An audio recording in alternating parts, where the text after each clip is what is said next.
ലക്ഷദ്വീപിലേക്ക് ഏറ്റവും കൂടുതൽ വിനോദസഞ്ചാരികൾ എത്തുന്ന കാലങ്ങളിൽ ഒന്നുകൂടിയാണ് ഡിസംബർ മാസം.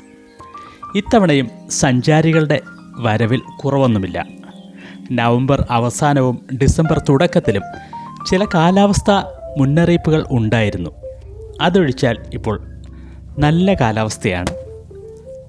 വിനോദസഞ്ചാരികൾക്ക് പ്രിയപ്പെട്ട വാട്ടർ സ്പോർട്സും ധാരാളമായിട്ടുണ്ട്. ഗ്ലാസ് ബോട്ടും വാട്ടർ സ്കൂട്ടറും മുതൽ സ്കൂബ വരെ നിരവധി സാധ്യതകൾ. ഇന്ന് ചെറിയ തോതിൽ മഴയുണ്ടായിരുന്നു, എങ്കിലും വാട്ടർ സ്പോർട്സ് എല്ലാം നടക്കുന്നുണ്ട്. ഇത് ലക്ഷദ്വീപിൻ്റെ കവരത്തി ദ്വീപിലുള്ള ഒരു വാട്ടർ സ്പോർട്സ് കേന്ദ്രമാണ്.